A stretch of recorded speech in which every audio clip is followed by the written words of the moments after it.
industrial. Descarbonização, que é a missão 5 da NIB. A gente tem um debate sobre a questão dos ônibus elétricos, como isso pode puxar a cadeia de desenvolvimento de baterias e outros componentes aqui no Brasil. A gente tem um artigo muito interessante sobre data center, infraestrutura de IA, na verdade, incluindo aqui data center. Então, o BNDES tem um conjunto de ações em prol dessa agenda que a gente busca resumir aqui as oportunidades no Brasil.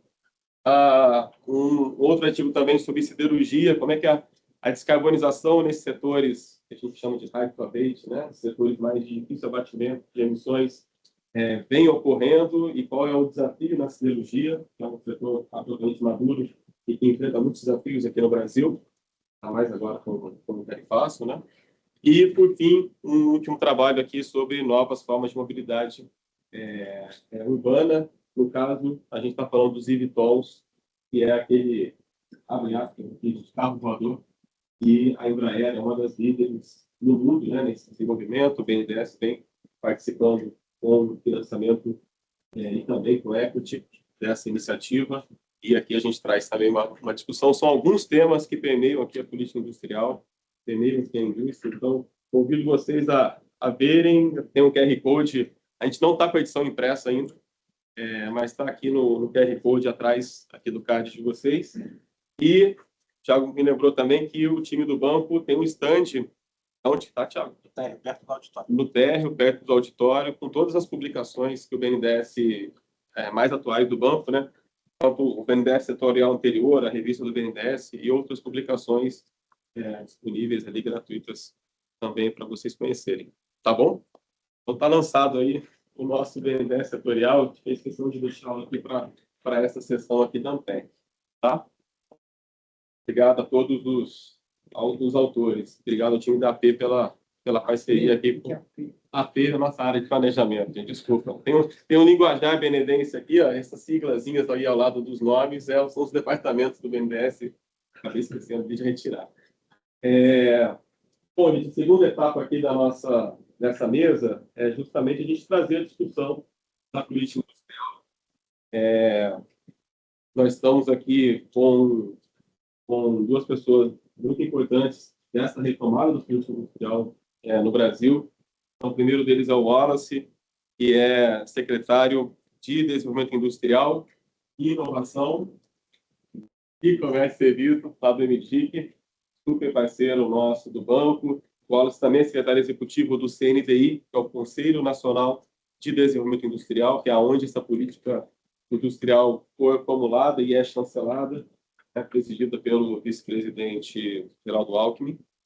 E o Gordon, José Luiz Gordon, que é o nosso diretor de Desenvolvimento Produtivo, Inovação e Comércio Exterior. O Gordon fica à frente da diretoria do banco responsável pela indústria, né, resumindo, pela inovação, comércio exterior, todos esses temas passam aqui pelas iniciativas conduzidas pela diretoria do Gordon, tá? Então, eu vou pedir para que eles façam, cada um deles vai fazer uma apresentação, em torno de 20 minutos. Aí a gente abre aqui para o debate, tanto algumas perguntas para eles, quanto, obviamente, abrir para vocês e a gente faz o debate aqui, tá bom? E então convidar o Wallace, por favor, nosso grande parceiro, para fazer a apresentação. Está aqui, Wallace.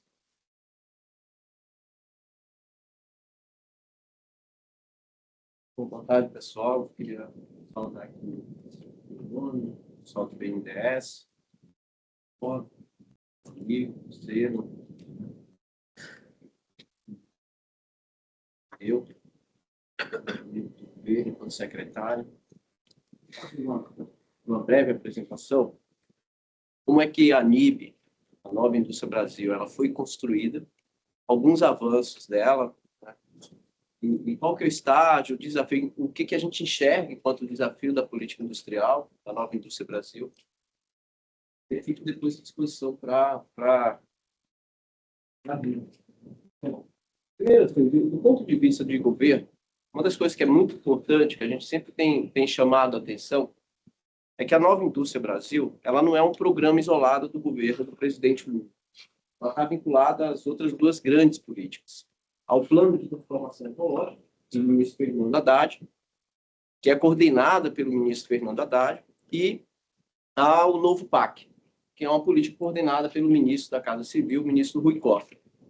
Essas duas políticas, elas se conectam com a Nova Indústria Brasil em algumas missões, né? Se eu pegar, por exemplo, o Complexo Econômico e Industrial da Saúde, que está na missão 2, pegar o PAC Saúde, a gente vai ver ali algumas articulações.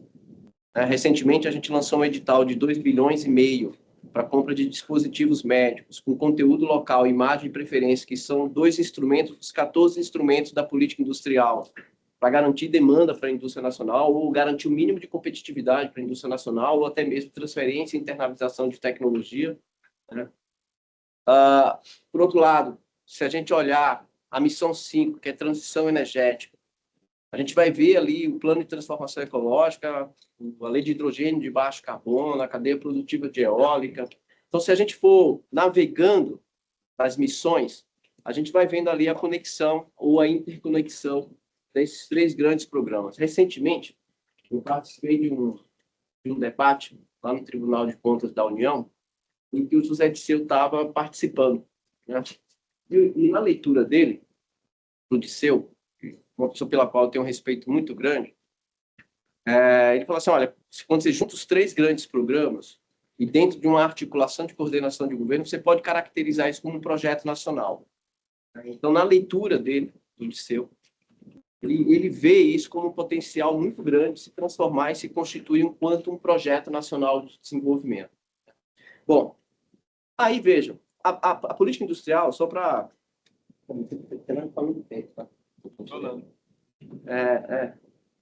A política industrial, só como eu tive o privilégio de acompanhar a PCU Abramo por um tempo, né, como professor, antes eu estava com o professor Thalio Fabrício, que é meu colega de Federal da Bahia, né, quando eu estava na Federal da Bahia, eu participava muito dos debates internos da PCU Abramo.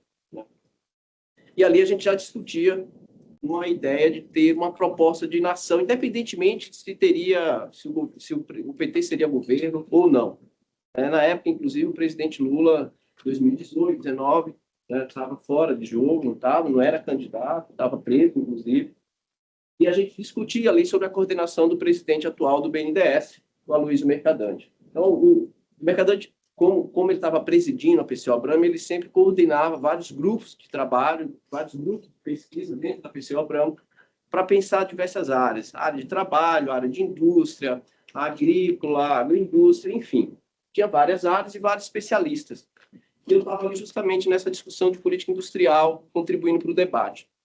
E lá já tinha uma ideia de que se construísse em um governo uma política industrial que teria que ter ali a perspectiva de missões. E era uma perspectiva teórica da Mariana Mazzucato, né, em que ela consegue encapsular no livro dela das missões a ideia de missões. Embora eu acho isso muito importante, eu sempre tenho dito isso, a perspectiva de missão não é da Mariana Mazzucato.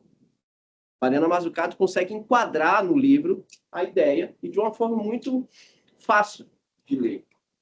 Mas se você pegar a obra da Mariana Mazzucato, inclusive, na minha opinião, tem muito arcabouço neo-schumpeteriano sem citação. Sem trazer, por exemplo, quando ela fala dos efeitos spillovers, isso é Schumpeter na veia. Né? E você não tem esse debate schumpeteriano na obra dela. Você identifica o arcabouço teórico na obra dela, mas você não vê a citação, né, a vários autores schumpeterianos que estão ali. Né? Então, a principal ideia era, se ganha a eleição, tanto é que no projeto de governo da candidatura do presidente Lula tinha a política industrial proposta enquanto missão. Quando o presidente Lula ganha a eleição, uma das primeiras questões que ele faz é reconstituir o Conselho Nacional de Desenvolvimento Industrial, CNDI, que é composto ali atualmente por 25 ministérios e tem a contrapartida da sociedade civil. Hoje tem 21 entidades representativas da sociedade civil entre entidades produtivas, sindicatos e movimentos, e está faltando agora 4 indicações, porque cresceu com a inclusão de alguns ministérios. O Ministério da Cultura, né, que acabou de entrar, porque tem uma cadeia produtiva específica de audiovisual, e o Ministério de Micro e Pequenas Empresas, que não tinha no início do governo, que depois foi criado, enfim. Essa política, quando ela foi apresentada em 22 de janeiro de 2024, pelo vice-presidente, que é que coordena essa política, né? É importante dizer, a Nívia é coordenada pelo vice-presidente e ministro. E aí, na minha opinião, do ponto de vista de coordenação, o presidente Lula tem indicado como ministro um vice-presidente que foi muito importante. Porque você atribui o papel de coordenação da política industrial, que ela é interministerial. Tanto é que o CNDI tem 25 ministérios, 24 mais o BNDES. Então, você ter um ministro que é vice-presidente, você facilita o processo de coordenação da política industrial. Porque ela é constantemente um instrumento de negociação interministerial dado ali as missões e as medidas que são adotadas por outros ministérios que não necessariamente o MDIC. O MDIC, o Ministério da Indústria, muitas vezes tem o papel de coordenar uma ação, uma política em diálogo com outros ministérios. Por exemplo, hoje saiu a medida provisória de uma linha de financiamento para a renovação de frota, e o Nelson Barbosa, que é diretor do BNDES e ex-ministro, mencionou aqui na apresentação dele, inicialmente, que é um trabalho de articulação BNDES, Ministério da Fazenda, MDIC e a Casa Civil. Você nunca vão ter uma política, onde precisa de governo, que vai ser construída sozinha. Sempre vai ter ministérios que estão se relacionando, que tem algum ponto ali que está vinculado à competência de outro ministério. E isso aí exige um processo de diálogo interministerial, que você ter o vice-presidente, que é ministro, dá um caráter de poder de organização, de centralização muito grande. Então, quando se constituiu as missões, ela foi fruto desse diálogo, no CNDI. E lá no início, a gente trabalhava só com uma meta, que era uma meta para 2033, justamente para trazer a perspectiva de que política industrial não pode ser discutida enquanto mecanismo de curto prazo. Ela tem que ser discutida, pelo menos, numa perspectiva de médio prazo. E quando a gente fala de política industrial, e aí falando dos investimentos de caráter produtivo, você precisa de um espaço temporal de maturação dos investimentos. Se você pegar o setor de semicondutores, de acordo com a CIA, a Semiconductor Association Cluster, né, eles argumentam que para, por exemplo, no setor de semicondutores, você maturar o investimento nesse setor, no mínimo 15 anos. Você não espera que um programa vinculado a esse setor tenha resultado em 2, 3, 4 anos. É só pegar o caso da Samsung, que passou 12 anos tendo prejuízo tentando produzir semicondutores. E hoje é uma das maiores empresas no setor de semicondutores do mundo. E no Brasil, lamentavelmente, a política industrial ela é cobrada para resultados de efeito imediato. Então, inicialmente, a ideia era ter uma meta para 2033.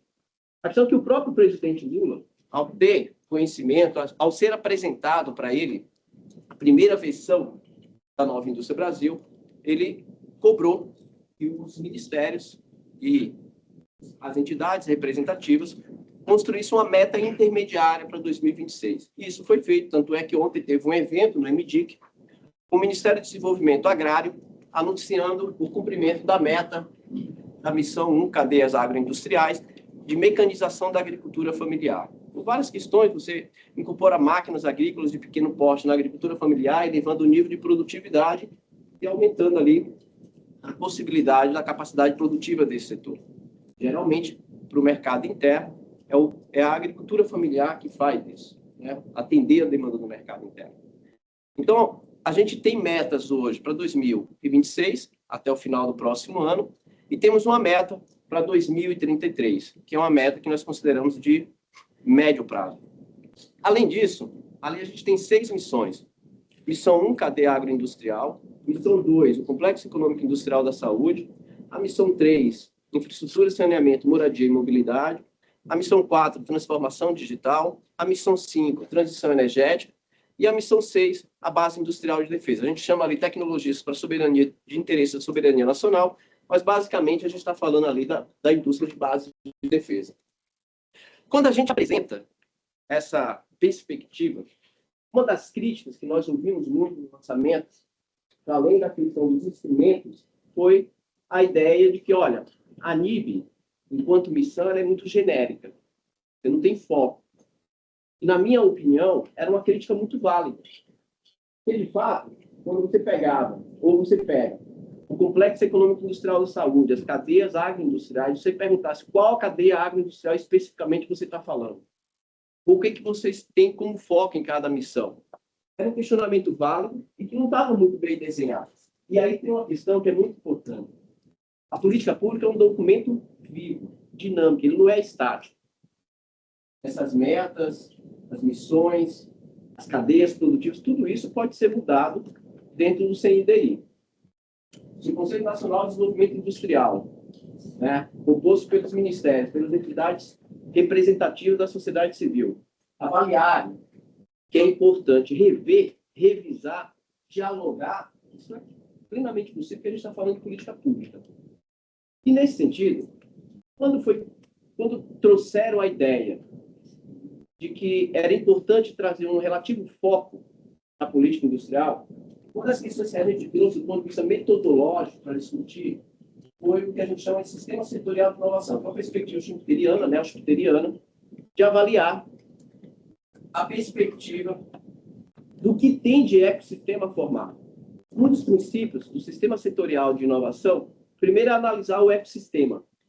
Se esse ecossistema, que a gente chama de Sistema Nacional de Inovação, ele é existente no Brasil. E se existe, quais são as fragilidades que ele tem? Tem um amigo que muita gente conhece, que é o Paulo Gala, a gente sempre discutia sobre isso, sobre o Sistema Nacional de Inovação. A gente sempre fala, existir, ele existe, mas tem uma fragilidade muito grande. E aí, principalmente quando você pega, pelo menos na minha avaliação, os modelos asiáticos de desenvolvimento, que é a relação entre as empresas e as universidades. Eu acho, na minha opinião, e aí como professor de federal, que essa relação ela é muito frágil e muito distante, que fragiliza muito o nosso Sistema Nacional de Inovação. Como professor de Universidade Federal, eu vivenciei muito isso, e vejo também, ao mesmo tempo, a visão equivocada que o setor privado tem das universidades. Algumas críticas justas, mas algumas visões e críticas equivocadas e preconceitos construídos que precisam ser quebrados. Mas eu acho que dentro da universidade também isso tem que ser superado. A universidade tem muitos preconceitos em relação a ter uma aproximação maior com o mercado. Então, eu acho que a existência do sistema setorial de inovação, como um aspecto metodológico, é muito importante para a gente identificar que ele existe, mas, ao mesmo tempo, trazendo um pouco do que a Carlota Pérez discute sobre ciclos tecnológicos, é entender se esse sistema setorial de inovação existente no Brasil ele estava apto a otimizar aquilo que ela chama de janela de oportunidade com uma nova fronteira tecnológica. E aí pode ter toda a discussão se a indústria 4.0 é uma nova revolução tecnológica, se é incremental, se é radical. Tem toda essa discussão, tem questionamento sobre o conceito, mas o fato é que está posto no debate. E aí, quando você tem essas tecnologias que, por definição, são disruptivas, o professor Kan Lee, que é um professor coreano, schumpeteriano, e a própria Carlota Pérez, traz um debate muito bom, que, olha, todo país que tem capacidade local construída, quando eu falo capacidade local, é tanto de propriedade nacional, como também de origem de propriedade estrangeira. Se você tem capabilities, capacidades construídas, é possível você otimizar as janelas de oportunidade. Mas para você fazer isso, você tem que entender, primeiro, os regimes tecnológicos de conhecimento, qual é o estágio de maturação de conhecimento e quais são os setores específicos de especialização que você tem em cada país, para saber se esse setor ele está em um ciclo tecnológico de curto, médio e longo prazo, porque o ciclo tecnológico ele é definido ali de 5, 10, 15 anos. E os ciclos tecnológicos são importantes de conhecer os regimes, porque como você tem regimes de curto, 5 anos, as disrupções são mais constantes. Então, as barreiras às entradas são maiores, mas também as possibilidades de entrar, as janelas de oportunidade são maiores. Mas também, ao mesmo tempo, por barreiras às entradas serem maiores, o volume de investimento, os desafios são bem maiores. Aí você pega setores como têxtil de longo prazo, ou de médio prazo, como você citou da indústria automotiva. Enfim, conhecer esses regimes tecnológicos e o seu espaço temporal, o ciclo tecnológico de cada tecnologia, de cada setor, é importante para a gente identificar o capability e, ao mesmo tempo, quais são as possibilidades de otimizar essa janela de oportunidade. Quando a gente faz esse mapeamento, a gente começa a criar, e tem outro princípio que eu acho importante para se debater política industrial, que a gente traz um pouquinho, é qual a estratégia, identificando os setores produtivos, que um país pode adotar para se tomar PET-CHAP. Quanto um PET falling, é possível, é provável a gente alcançar o PET-CHAP ou adotar uma estratégia de stage skip. Um bom exemplo que o Kan Lee usa para discutir isso é um exemplo setorial, no caso da Coreia, pela LG. A LG nunca usou, por exemplo, a TV de cubo como um elemento de internalização e ganho de cadeia produtiva. Ela usa aquilo para internalizar a tecnologia e dar o catch-up através da tela plana. É a LG que revoluciona o sistema de televisão no mundo. E hoje é uma líder.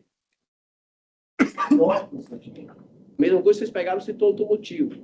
A China nunca usou carro a combustão para uma liderança tecnológica, mas para usar isso como um mecanismo de stage skip em carro elétrico. Hoje, nenhum país no mundo consegue competir no setor automotivo com a China.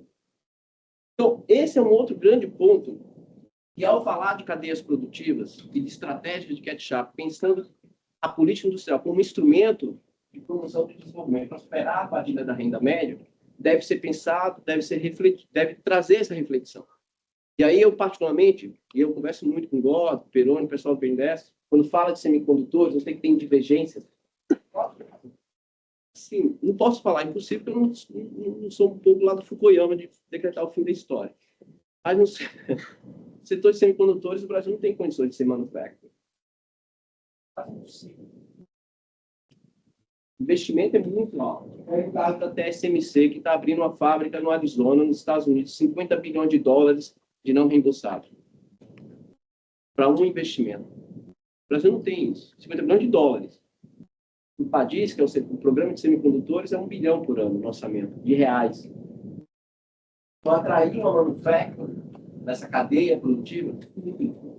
É por isso que, quando a gente utiliza o conceito de sistema setorial de inovação, a gente conseguiu mapear cadeias produtivas existentes no Brasil que têm capabilities, e aí a origem de propriedade de capital, a gente ignora isso, a gente sabe qual que é a origem de propriedade de capital, a gente tem uma matriz toda construída para todas essas cadeias produtivas. A gente construiu cadeias do upstream, do downstream, quais são os benchmarks internacionais, construímos matrizes insumo-produto para ter ali uma avaliação de qual o impacto que ela teria no desenvolvimento da estrutura produtiva do Brasil, e ao mesmo tempo identificar qual elo da cadeia a gente consegue ali pensar em políticas específicas para o desenvolvimento produtivo.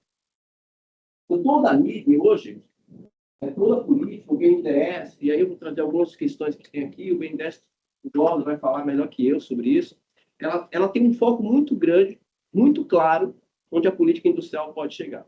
E na nossa avaliação, eu falo nosso porque a gente dialoga muito, eu falo para o pessoal do BNDES que está aqui, é muito importante ter clareza da onde a política industrial quer chegar em um país que tem uma dificuldade muito grande de discutir política industrial. E que, na verdade, na minha opinião, chega até a ser criminalizada a política industrial.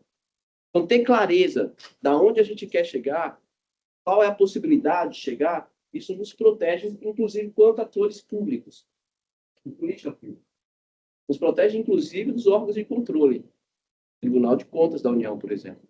E constantemente está cobrando nós uma resposta sobre medidas que a gente vem criando e fazendo. Então, essa metodologia, para além de nos dar uma segurança do ponto de vista teórico e prático, e aí que é o importante, a gente utilizar um arcabouço teórico, metodológico, para trazer para a construção de uma política, implementar essa política, nos dá muita segurança daquilo que a gente está fazendo. E aqui, já estou caminhando para o fim, eu já falei já minutos já? 20 minutos, tá?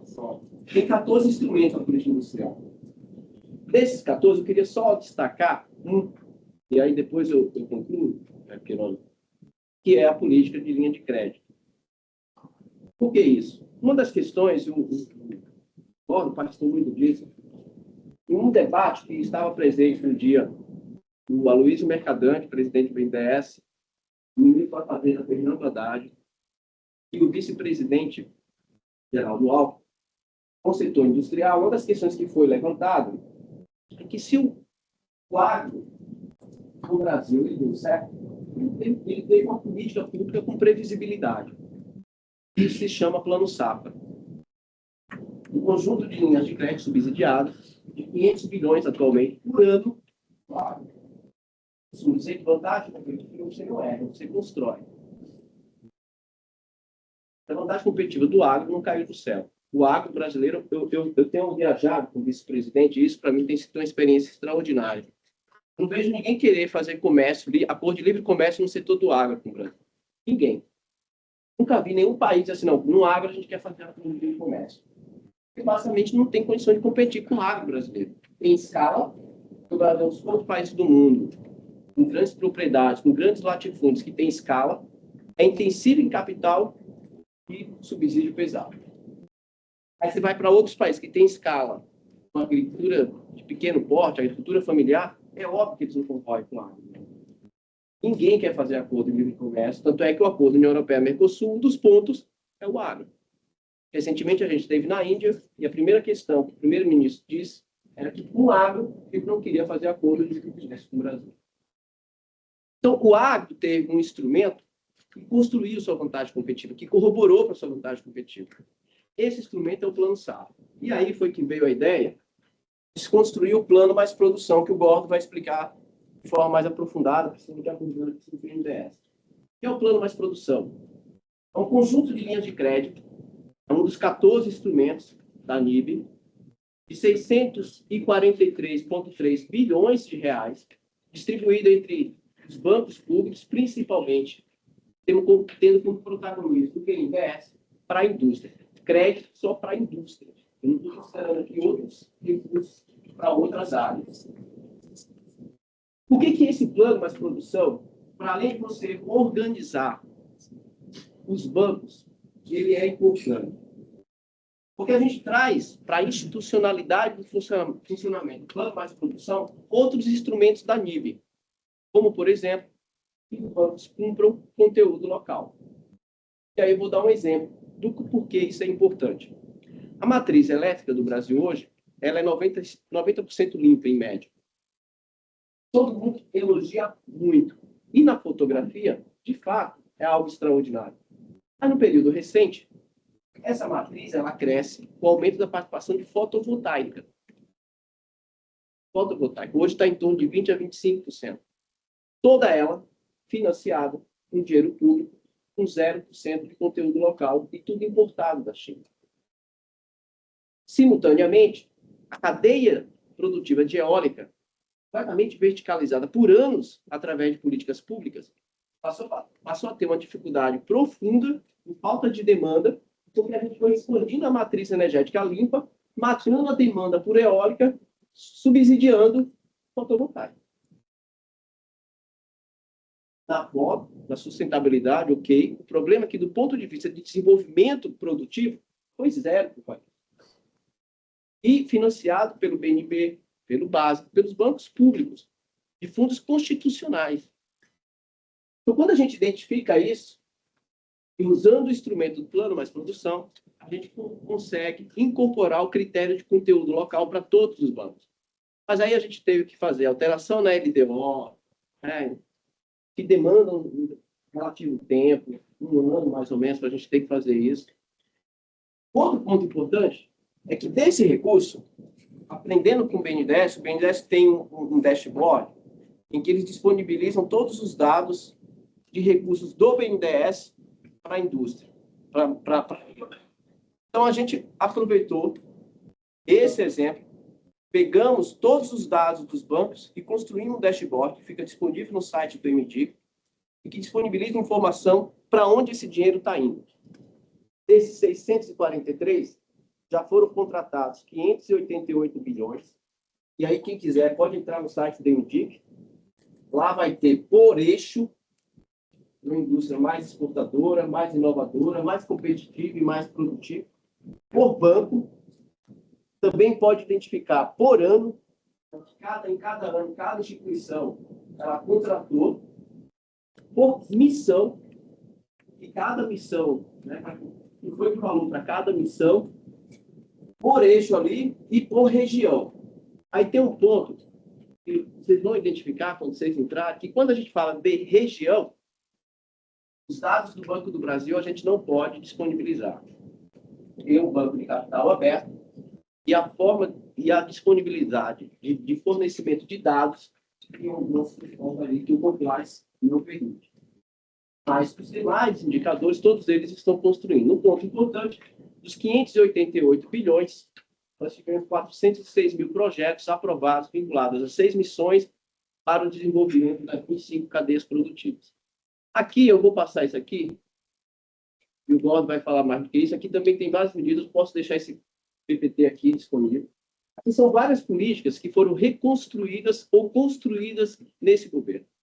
O que eu acho importante? Não é novidade para ninguém, a gente não teve um Congresso muito favorável. E considerar o número de políticas públicas construídas nesse governo, aprovada pelo Congresso, demonstra um papel de liderança muito forte do presidente da República e do vice-presidente em negociação com o Congresso. E que, apesar das divergências, existe dentro da Nova Indústria Brasil o suficiente para convencer o Congresso a aprovar muitas dessas medidas.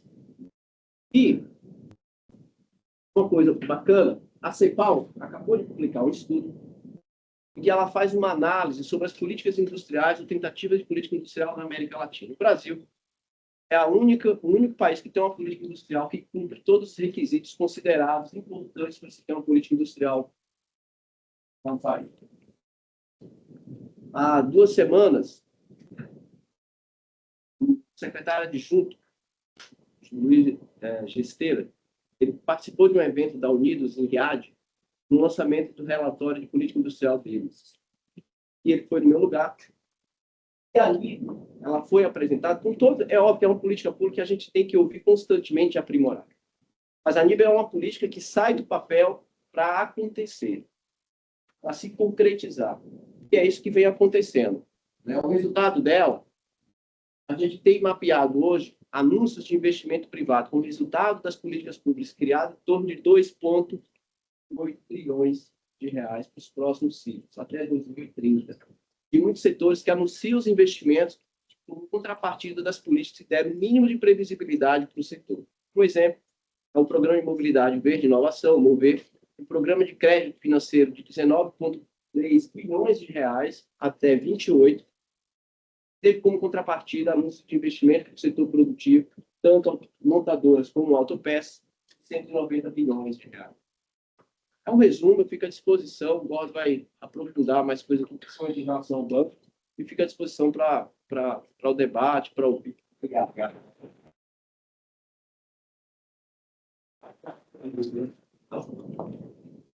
Obrigado, secretário Wallace.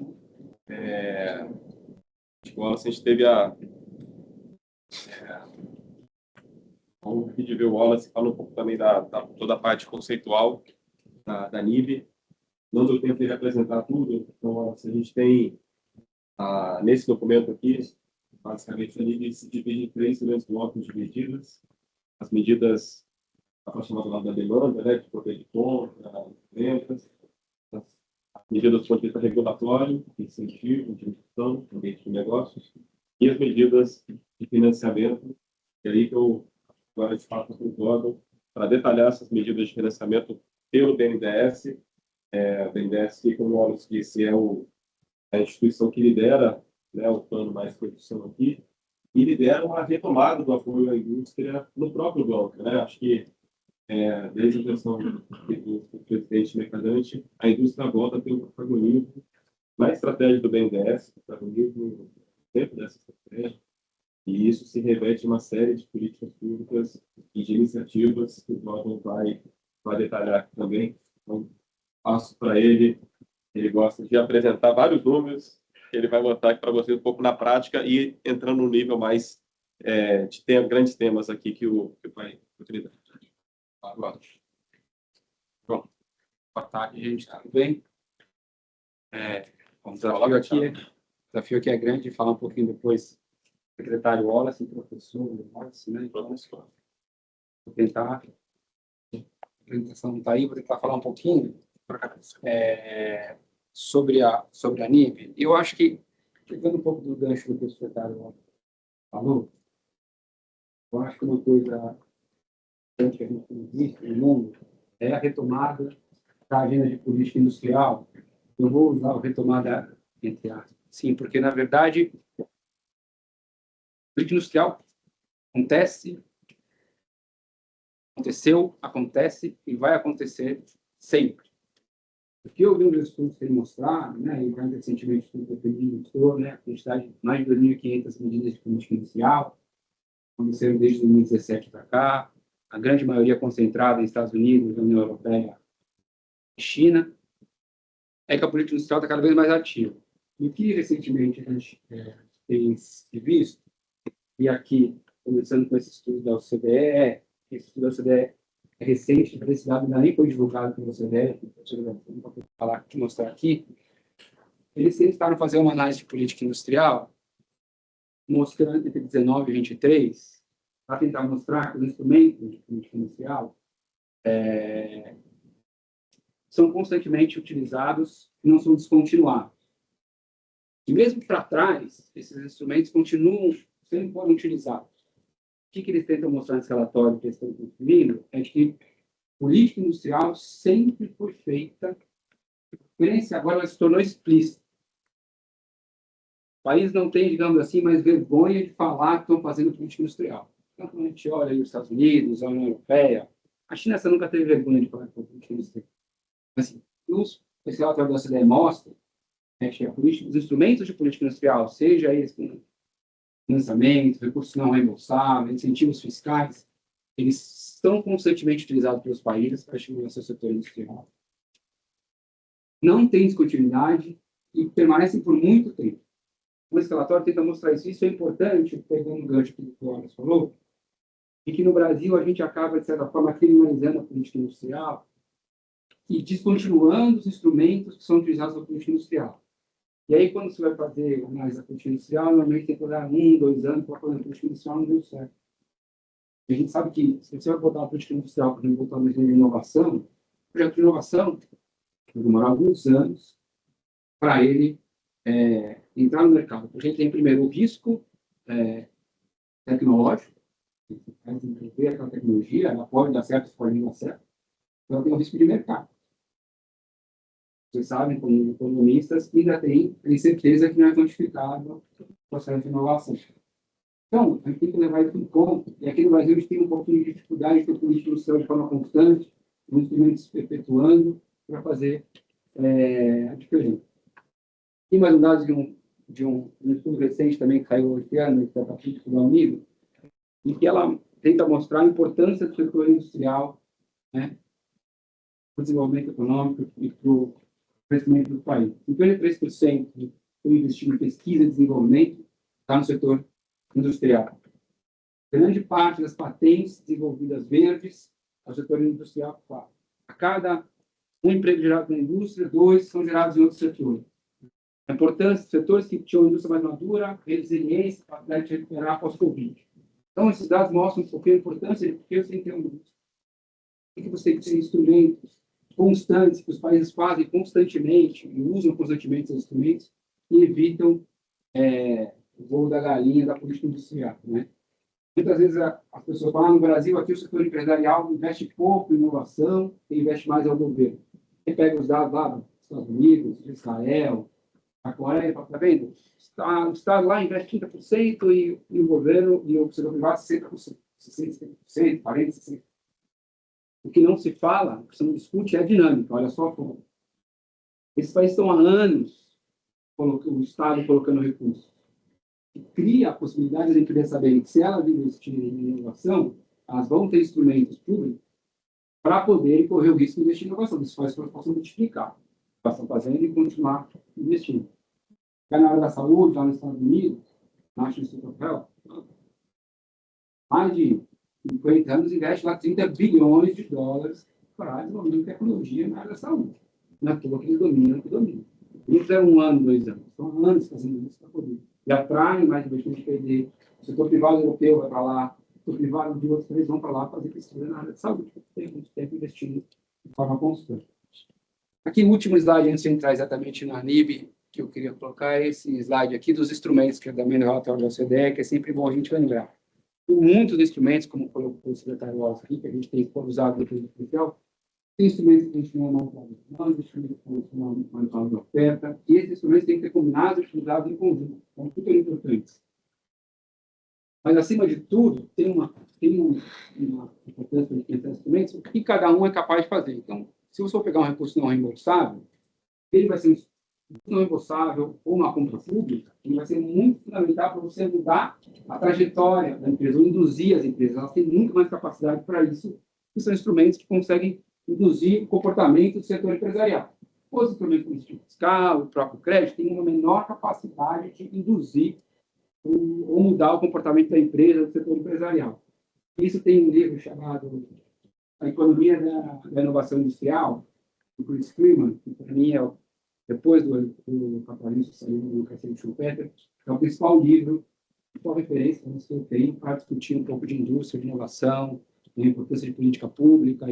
Então, ele faz um recorte ali bem interessante, que ele tem exatamente mostrar qual é a relevância de cada instrumento para induzir a empresa, mudar a trajetória da empresa, né, mudar as rotas tecnológicas da empresa e cada um desses instrumentos. Então, esses instrumentos sendo combinados, e é um pouco que a ANIB está fazendo, que o secretário lançou aqui, conjunto variado de instrumentos que estão podendo funcionar o setor industrial, e por isso o relatório da CEPAL, lá mostrado no final, que mostra que a ANIB tem uma série de instrumentos acontecendo. Então, eu acho que o caso inicial que eu queria dar com esses 3 slides é importante ter instrumentos de forma perene, instrumentos de política pública para poder induzir o processo da política industrial. Segundo, a indústria é fundamental porque nela pode a indústria crescer, gera emprego nos setores, ela é um grande concentrador de atividade de pesquisa e desenvolvimento e tem sido um grande desenvolvedor de tecnologia ligado à agenda verde, que tanta gente tem discutido. E os instrumentos são variados, eles têm que ser compostos de forma diferente, né, para que possam proporcionar o desenvolvimento da indústria. Entrando aqui especificamente agora na ANIB, isso aqui o Wallace já mostrou, e só reforçar, né, uma coisa que ele tem colocado aqui, que é coordenação. Nunca na história da política industrial isso aqui aconteceu. BNDES, Banco do Brasil, Caixa, FNEP, Embrapi, Banco do Nordeste, Banco do Amazonas, sentaram na mesa, sob a coordenação do vice-presidente Geraldo Alckmin, sob a coordenação do secretário Wallace Moreira, sentam mensalmente e discutem o que estão fazendo para a política industrial, o que podem fazer, como podem melhorar, como podem trabalhar em conjunto, coordenando os bancos públicos para que eles possam entregar agendas de desenvolvimento do país.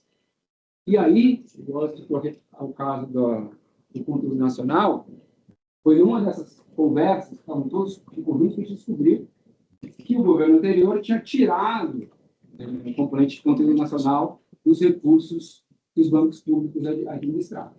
Isso, aí tirando o na LDO. Então, tem um processo aí também, a gente está atento, eu estava ontem num evento tratando para isso, às vezes parece que a gente está falando algumas coisas, já está no terceiro ano de governo e está reclamando um pouco do governo anterior, mas tem coisas que tem um processo de montagem, de remontagem, que demora mesmo. Às vezes vai demorar um ano e meio para descobrir isso. Botar na LDO, provar na LDO, fazer todos os bancos religarem suas engrenagens de horário e conteúdo local. Isso demora, isso tem impactos. É muito mais fácil você desligar do que você ligar.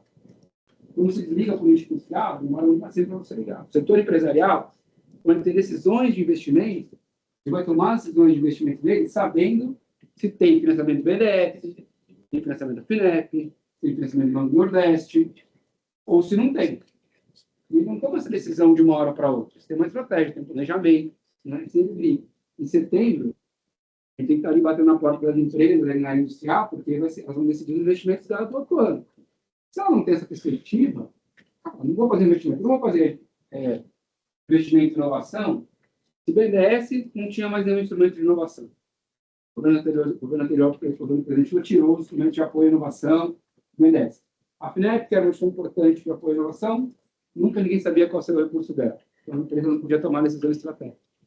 O Banco do Nordeste, olhando o conteúdo nacional, então, esse tipo de coisa atrapalha o processo de decisão do setor empresarial e de investimento seja inovação, seja em extensão fabril, seja em tecnologias verdes, no que ele for fazer, né, novas plantas, porque ele não sabe direito para onde vai, quais são os rumos. Né? Nesse evento que eu estava no setor automotivo, estavam lá as empresas alemãs que estão no Brasil, algumas delas, elas falam que a minha matriz na Alemanha mais quer saber para onde o governo vai. Se o governo fala que eu vou para lá, eu vou para lá. Mas eu sei que é para lá que eu tenho que ir. Agora, se eu não sei para onde eu tenho que ir, eu não sei quais são os instrumentos, eu não sei para onde eu tenho que ir, como é que eu faço meu investimento? Então, isso pode ser uma política industrial. Como o Otto mostrou aqui, com meta, sabendo onde você quer chegar. Claro que a gente sabe onde quer chegar. A gente tem uma meta. Claro que ao longo do processo, você quer fazer adaptações, faz parte da dinâmica econômica da política industrial. Bom, só alguns números aqui. O BNDES, dentro da política industrial, já aprovou 280 bilhões de reais para a indústria. Isso é muito grande olhado para o setor industrial. Tudo isso está no site do BNDES. Tem um portal lá chamado Plano de Exposição BNDES. Tudo que é medido, vocês podem acessar lá. Podem estar em estado, tem município, por projeto, né? Podem ver todos os dados lá. O BNDES é extremamente comprometido com a transparência, considerada pelo IPCU, pela CGU, a gestão pública mais transparente do Brasil. Então, alguns falavam que o BNDES era uma caixa preta, mergulharam achando que era uma caixa preta e saíram num aquário, né? Extremamente transparente o BNDES, todos os dados estão lá, muito acessíveis para todos. Tem aquela empresa que às vezes a gente fala, não quero divulgar, que sinto muito, mas vai estar lá no site, está tudo publicado. Alguns destaques que eu acho que são importantes, eu queria começar com esse aqui, eu não sei como é que está meu tempo, João, mas esse aqui talvez seja umas mais interessantes para mostrar coordenação de políticas para inovação. Isso aqui são os dados do BNDES e da INEP até setembro desse ano. Isso aqui mostra o salto, isso aqui vai crescer, tá? Até isso aqui é setembro, isso aqui vai dar um bom crescimento, provavelmente deve bater esse número. Isso mostra a volta do apoio à inovação do setor empresarial. Esse número aqui, 57,7 bi, quase 60 bi, é a maior soma de recursos já colocados na história do setor empresarial poder desenvolver tecnologia e inovar. E o que a gente tem escutado conversando com as empresas, né? Elas têm introduzido dentro da rotina delas, na estratégia delas, a atividade de inovação. Por quê? Porque a partir de agora, elas sabem que tem o recurso do BNDES, tem o recurso da FINEP, eles poderem pegar e desenvolverem desenvolvimento tecnológico, tecnologia.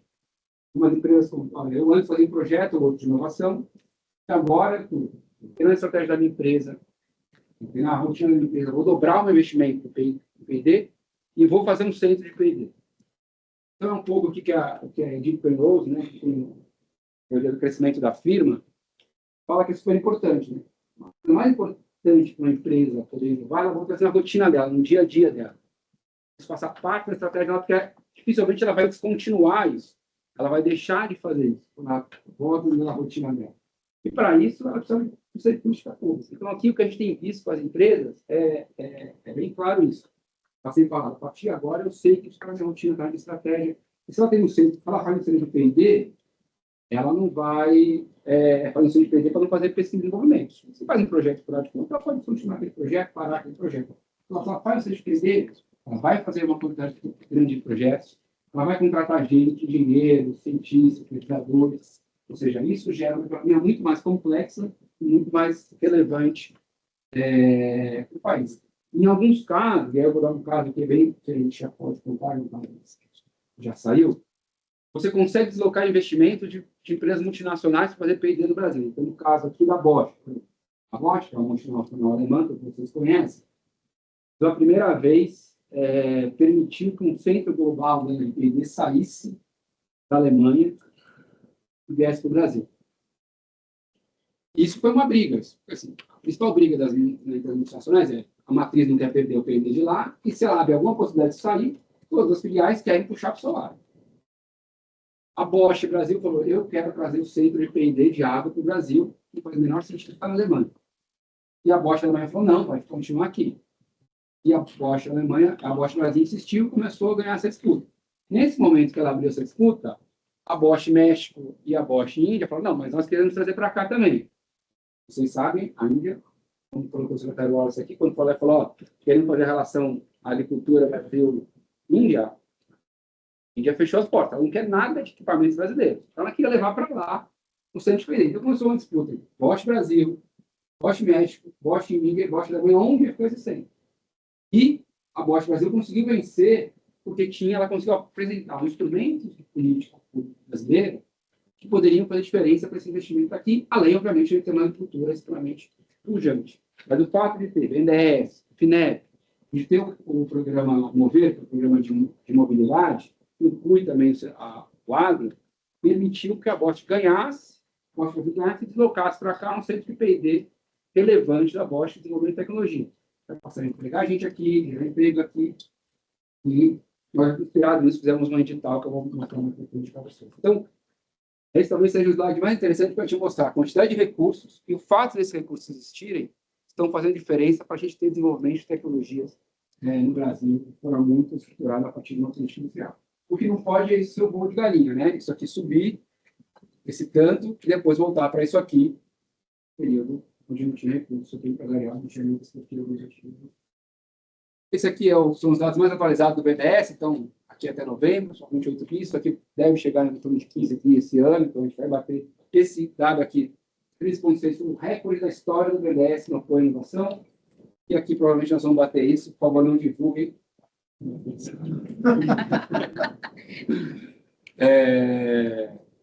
Isso aqui é o apoio à pequena empresa, então as pequenas empresas também têm acesso à agenda de inovação do BNDES, também conseguem chegar também no apoio às pequenas empresas.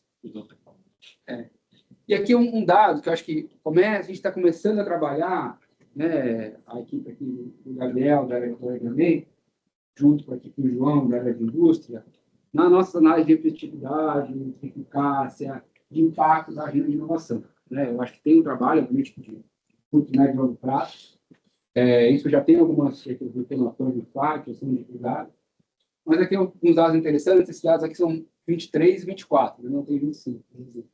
São 5,4 mil pessoas envolvidas nos projetos de pesquisa e desenvolvimento. Os projetos apoiados pelo banco, ou seja, são pesquisadores, engenheiros, cientistas de dados, químicos, todos eles ali envolvidos nessa agenda pesquisando. Muitos deles poderiam não estar aqui, poderiam ter saído do Brasil, então os retendo talentos no Brasil, estão desenvolvendo tecnologias aqui no Brasil, laboratórios sendo criados, expandidos, ou seja, você começa a criar uma dinâmica estrutural diferente no Brasil a partir de uma política pública. Aqui o destaque que a gente sempre gosta de dar, que é a área de saúde, né? Mais de 660 medicamentos desenvolvidos com esse apoio que a gente fez à agenda de inovação. Isso é bem interessante, um setor que começou lá desenvolvendo os genéricos, veio passando, o governo Dilma pegou as PDPs, que são as políticas de desenvolvimento primitivo, que são aquisição. E hoje em dia, a gente tem as empresas brasileiras mesmo, nacionais, desenvolvendo tecnologia. Todo mundo aqui viu o período pandêmico, que viu a dificuldade que era quando você precisava de um IFA, ou qualquer máscara, era difícil, né? Mas, IFAs, etc. E a indústria brasileira começando a desenvolver os IFAs aqui, a produzir IFAs aqui, a desenvolver novos medicamentos aqui no Brasil, investindo pesadamente em inovação. Então, é um setor que a balança comercial não é extremamente deficitária, que tem um espaço muito forte para o Brasil crescer, né?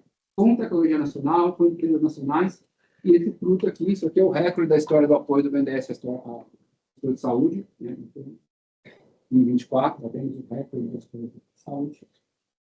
99% disso para a agenda de inovação, fazendo um setor extremamente que pode se destacar, fruto de políticas que vêm há bastante tempo, ou seja, políticas que vêm há algum tempo sendo conduzidas trazem resultados aos poucos. Rapidamente, aqui, esse é o Fundo Clima, esse fundo é um fundo que foi criado pelo presidente Lula, que é recriado pelo presidente Lula, por isso que a gente chama de novo Fundo Clima, que era um fundo que tinha esses valores aqui, e dá esse saldo aqui no governo do presidente Lula. Ano passado, 10 bi, esse ano deve chegar a 18 bi, e ano que vem já está no orçamento 25 bi. Que é a forma da gente pegar e tentar conduzir o setor industrial brasileiro para a agenda de indústria verde. Ou seja, induzir, né? O setor a investir na descarbonização. Tem o setor siderúrgico, tem feito bastante para começar a fazer um projeto para a agenda. Tem o setor químico. Estava aqui, segunda que a gente estava, João? Segunda a gente estava aqui na Unipar, aqui em São Paulo, que é o setor químico. Eles estavam trocando a primeira planta no Brasil que usou tradicionalmente no seu cloro uma membrana que usava mercúrio, tirando essa membrana, colocando uma membrana que não tem impacto ambiental, ou seja, mudando o padrão da produção, por exemplo, de cloro aqui no Brasil, mudando alguns padrões da indústria para caminhar para essa indústria, entre outros projetos, vários que a gente tem, por exemplo, aqui no âmbito do Fundo Clima, a gente apoiou todo o desenvolvimento da Hidro, né, que é o carro voador da Embraer, que foi muita coisa que foi apoiada no Clima, assim também como a gente apoiou a fábrica, a construção da fábrica do IVE aqui no Brasil. Tinha uma discussão na Embraer se essa fábrica ia para os Estados Unidos ou no Brasil. Nós conseguimos apoiar com custo diferenciado para produzir o carro aqui. Então, a tecnologia desenvolvida aqui, emprego desenvolvido aqui, produção aqui, e vamos exportar a partir do Brasil, o que é muito interessante. Esse setor aqui é o setor de biocombustível, que tem utilizado muito o Fundo Clima para expandir. O Brasil tem, como vocês sabem, um grande potencial para biocombustíveis, tradicionalmente de cana. Mais recentemente, o grande crescimento está se dando a partir do etanol de milho. O etanol de milho aqui no Brasil cresceu em safrinha, ou seja, entre safra da soja, não ocupa mais espaço. O que, por exemplo, para a Europa não tem problema, digamos assim, porque a Europa sempre faz aquela discussão do biocombustível, se qual é o espaço da alimentação ou não. A gente sabe que essa é uma discussão não correta, mas eles fazem essa discussão. Está usando a área plantio para biocombustível na área que poderia ser para alimento, eles normalmente condenam, não permitem o uso desse tipo de combustível. Mas no caso do etanol brasileiro, como é a safrinha, a safra da soja, ele permite a utilização lá. E tem expandido muito. Esse ano, esse número está desatualizado, mas esse ano nós vamos bater o recorde também da história do BNDES no apoio ao biocombustível. O setor tem crescido muito. E o que é muito interessante é que a gente tem visto que o setor agro está exatamente nessa agenda de agregar valor. Eu estive recentemente em Mato Grosso, no estado privilegiado, e a agenda lá é como é que eles saem da agenda agro para a agroindústria, como é que eles agregam valor. Uma das minhas principais metas aqui é biocombustível, eles querem ir para a agenda de biocombustível, o setor alimentício. Então, eles têm investido muito nessa agenda, mas eu tenho um grande potencial para liderar essa agenda, que foi muito além do biocombustível. Vai, por exemplo, para o combustível sustentável marítimo, combustível sustentável de aviação, onde o Brasil tem um grande potencial para liderar essa agenda. Mas não é muito fácil, existe uma briga mundial de quem vai liderar essa agenda, e isso é bem relevante. Então, você tem um exemplo de como estamos agregando valor à economia brasileira a partir, por exemplo, do fundo. Setor automotivo, a volta do setor automotivo a investir no Brasil, né, que tinha toda essa barriga aqui, ou seja, o setor está investindo em duas agendas estratégicas. Uma que é a relação diretamente com o combustível, que é nos motores híbridos flex. O Brasil se tornou o grande hub do setor automotivo para desenvolver motor híbrido flex. Então, algumas empresas, Volkswagen, Stellantis, Toyota, têm trazido para o Brasil seu centro de pesquisa e desenvolvimento dos motores híbridos flex e para a produção. Toyota, por exemplo, que é uma fábrica que investiu 12 bilhões de reais, onde todos os carros híbridos flex estavam sendo produzidos aqui, e a ideia é exportar para o resto do mundo, era também para os Estados Unidos, não sei como é fácil, mas essa é a ideia dele. Então, essa agenda verde, desenvolvimento verde, a partir do biocombustível, gera no Brasil um grande potencial. E a gente tem visto o setor automotivo com a política industrial, com o mover, que é a que a gente olha o setor automotivo, com o ambiente do BNDES, trazendo muita coisa e localizando aqui no Brasil a sua produção, o seu desenvolvimento de tecnologia. Essa questão da localização é bem relevante, que a gente tem visto uma mudança no setor. Não sei se vocês viram hoje, mas a Volkswagen anunciou pela primeira vez o fechamento de uma fábrica, né, lá na Alemanha, pela primeira vez que a Volkswagen fecha uma fábrica na Alemanha, enquanto aqui no Brasil eles estão expandindo o investimento, gerando tecnologia aqui, produzindo carros aqui, e os motores, toda essa agenda de motores está sendo feita a partir do Brasil, dado o histórico que o Brasil tem nessa agenda e toda a questão de biocombustíveis do Brasil. Então, vou ser rápido aqui. A agenda de inteligência artificial, nós temos investido bastante em inteligência artificial, mas ainda tem toda uma discussão de como o Brasil se colocar nisso. A agenda de data center, que a gente tem colocado, assim, o secretário Wallace, nós não queremos ser apenas um colocation para a exploração de energia verde do mundo a partir de data center, o que a gente quer aqui. Sempre podem vir para o Brasil, desde que usem as máquinas e equipamentos brasileiros e desenvolva toda a cadeia ligada à produção de inteligência artificial aqui no Brasil, dentro do possível. Não apenas vir aqui, colocam o peixe, colocam data centers e usam nossa energia barata. A ideia não é essa, a ideia é fortalecer toda a cadeia por trás disso, e é por isso que o secretário está coordenando o Redata, que é a minha visão para o setor.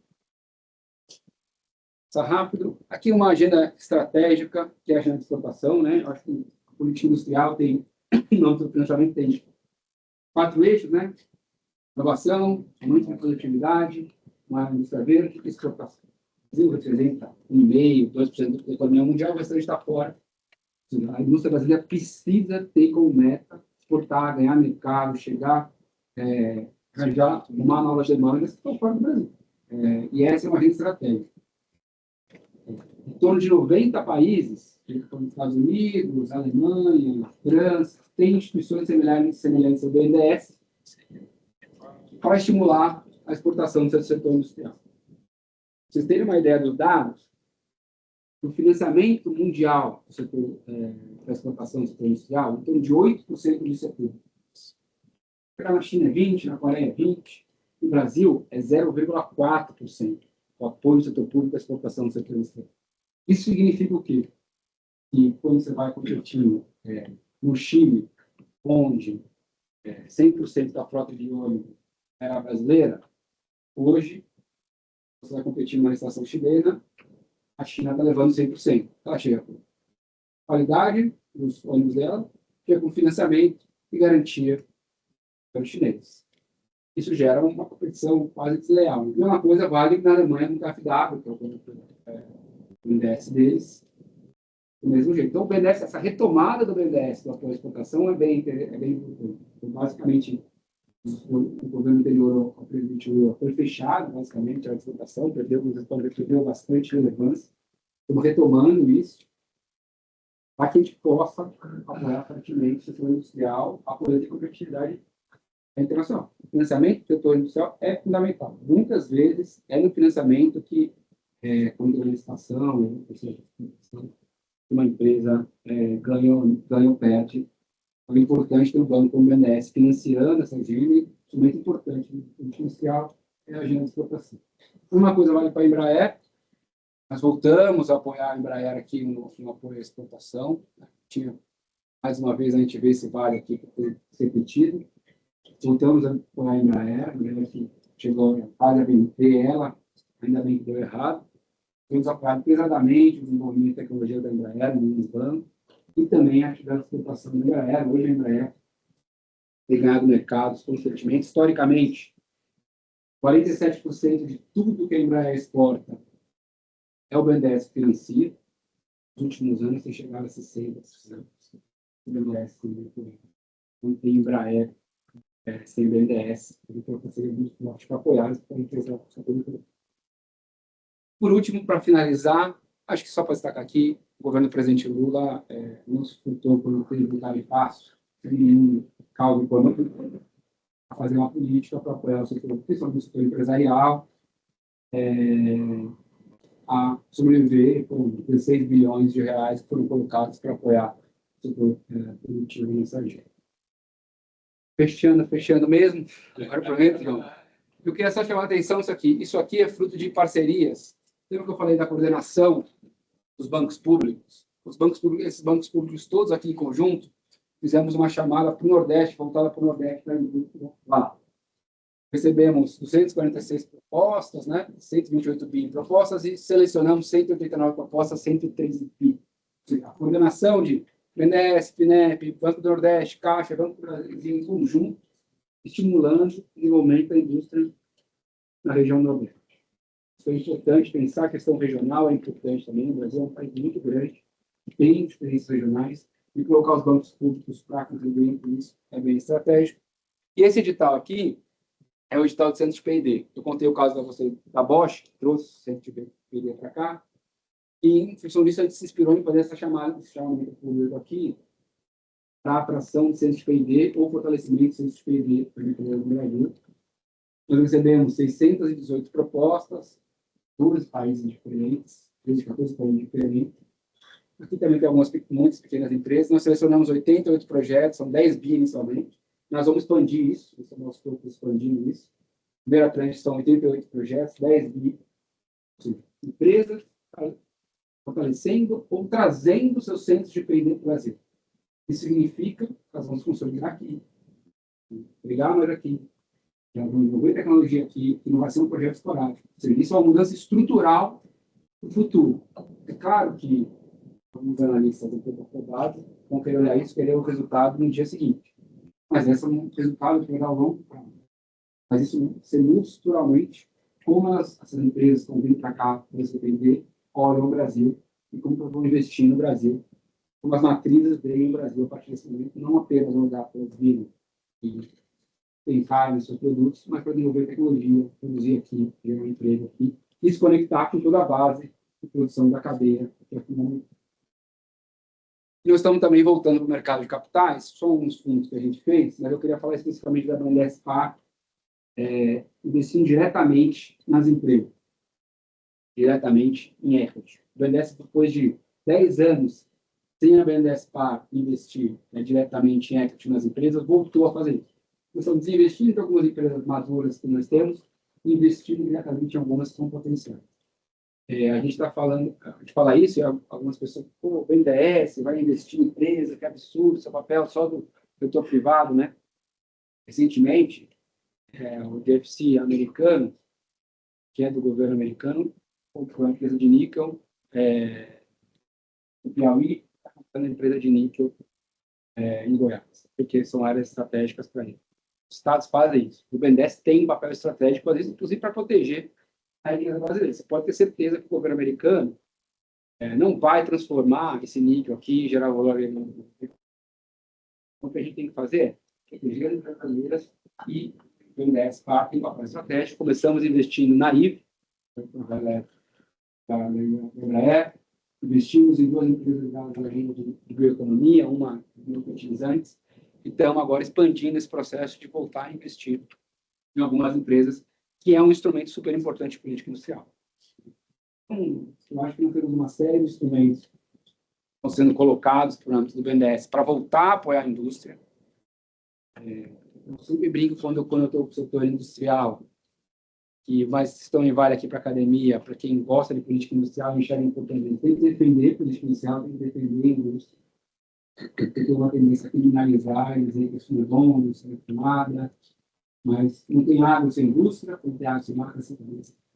Esse tipo de serviço complexo sem indústria, porque a indústria que ele manda para ele.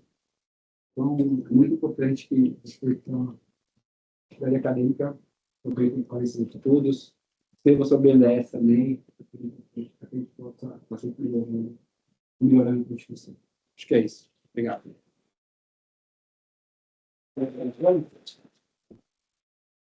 Obrigado, Gordon. Falei que tinha bastante minuto, né, gente? Vocês.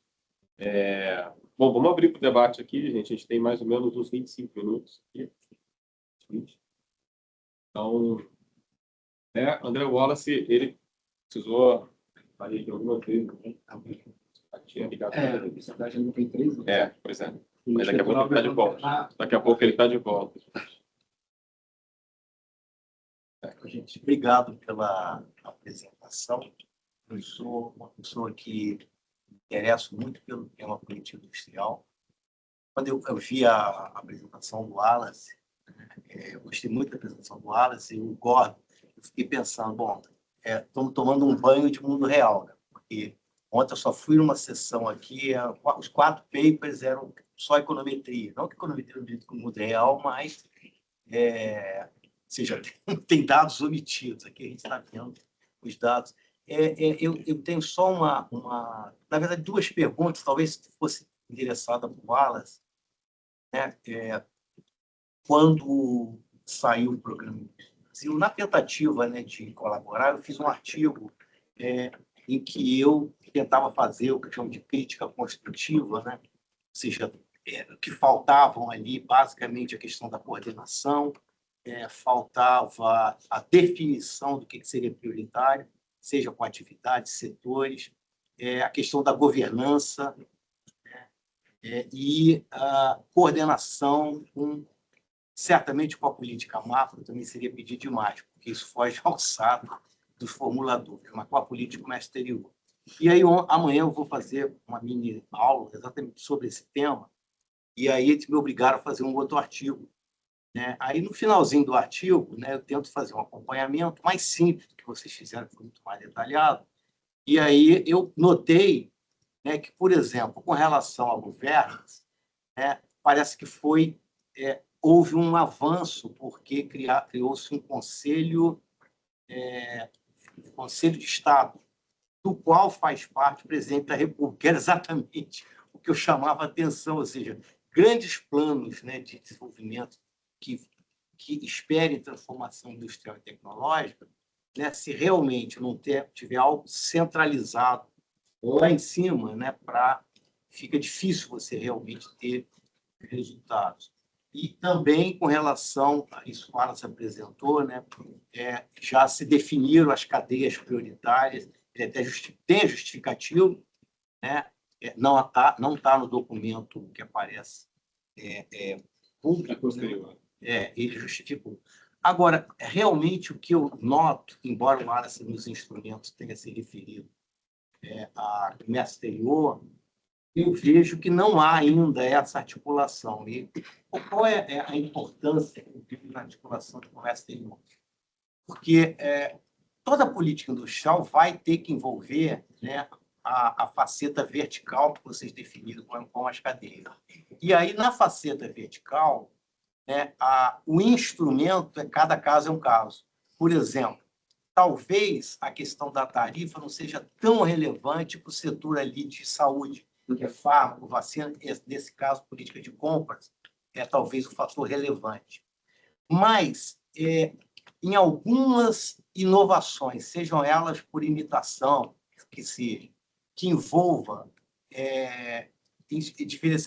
inovação de produto, e que o suposto inovador, imitador, entre aspas, tem que percorrer a curva, né? Se a tarifa de importação, por exemplo, não for adequada, seja ela baixa demais ou alta demais, né? Se for baixa demais, você pode bloquear, né, o aprendizado por excesso de importação indesejada. No caso da política de comércio exterior, de exportação também, Gordon, né, se referiu à questão dos financiamentos, que são essenciais, principalmente para produtos que têm valor adicionado elevado, né, mas talvez precisasse de mais, né, para você fazer uma política de promoção mais agressiva. Enfim, no caso da política de importação, eu vejo, a Patiene está aqui, né, eu me reportei muito ao estudo que eles acabaram de fazer, que é sobre tarifa nominal, efetiva, etc., e tem alguma distorção, né, no universo tarifário brasileiro, né? Por exemplo, só para dar um exemplo, na média, né, o setor de bens de capital, vários tipos de bens de capital estão com tarifa menor, tem bens intermediários que são utilizados, que violaria, né, a escalada. Enfim, é um pouco no sentido de pensar algo para contribuir, né, no sentido de que talvez fosse importante dar uma olhada, né, na estrutura de tarifa interna, não para fazer o que o Guedes queria, que seria de liberalização linear, mas ver em consonância com a NIB o que deveria ser mantido, o que deveria cair, o que deveria aumentar. A outra, aí essa é só uma observação e talvez uma sugestão. A outra pergunta, aí é uma pergunta, né? Eu fico preocupado com a questão do acordo, né, Mercosul-União Europeia.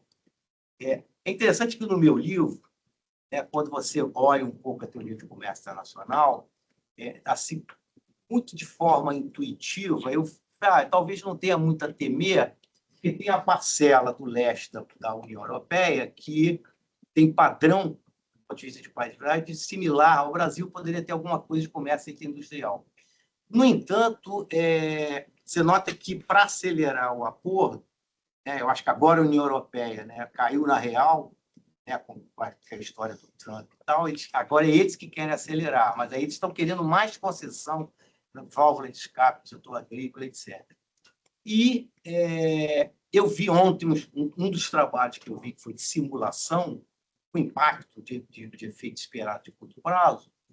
O impacto do Brasil, para o Brasil nos próximos 10 anos seria realmente de expandir as importações, né, em algo como 5 bilhões em relação a... Seria um impacto realmente que eu fiquei preocupado. Né? Enfim, mas...